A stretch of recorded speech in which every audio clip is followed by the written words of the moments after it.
খনিজ সম্পদ নিয়ে যুক্তরাষ্ট্রের সাথে চুক্তিতে সম্মত হয়েছে ইউক্রেন। এই লক্ষ্যে শুক্রবার ওয়াশিংটন যাচ্ছেন দেশটির প্রেসিডেন্ট জেলেনস্কি। এমন দাবি মার্কিন প্রেসিডেন্ট ডোনাল্ড ট্রাম্পের।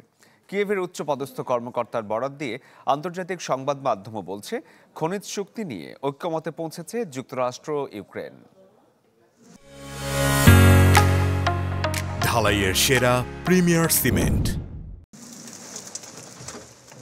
ইউরোপের অন্যতম খনিজ সম্পদের সমৃদ্ধ দেশ ইউক্রেন। এখানে পাওয়া যায় লিথিয়াম, টাইটানিয়ামের মতো দুর্লভ কিছু ধাতু।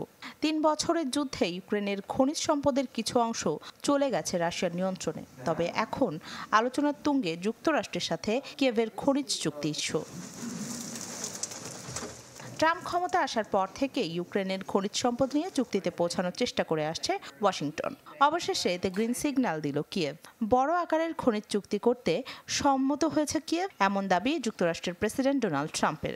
ইউক্রেনের উচ্চপদস্থ কর্মকর্তার বরাত দিয়ে আন্তর্জাতিক সংবাদ মাধ্যম জানায়, যুক্তরাষ্ট্রের সাথে ঐক্যমত্যে পৌঁছেছে কিয়েভ। তবে সম্ভাব্য চুক্তিটিতে কোনো নিরাপত্তা গ্যারান্টি উল্লেখ থাকবে না বলছেন সংশ্লিষ্টরা।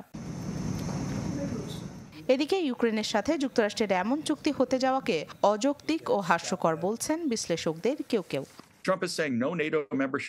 রাশিয়ার সাথে যুদ্ধে জড়িয়ে প্রাণ দিচ্ছে ইউক্রেনীয়রা। ইউরোপকে রুশ আগ্রাসন থেকে রক্ষা করছে। যুদ্ধে যুক্তরাষ্ট্র কিয়েভকে সামরিক সহায়তা দিয়েছে মাত্র, আর বিনিময়ে ইউক্রেনের সাথে খনিজ সম্পদের বড় চুক্তি করতে চাচ্ছে, যা হাস্যকর। বিশেষজ্ঞদের মতে, রাশিয়ার প্রভাব কমাতে যুক্তরাষ্ট্র চায় ইউক্রেন পশ্চিমা দেশগুলোর সাথে মিলে খনিজ সম্পদের উন্নয়ন করুক। এছাড়া বিশ্বে লিথিয়াম সরবরাহে চীনের আধিপত্য কমানো চুক্তির অন্যতম উদ্দেশ্য।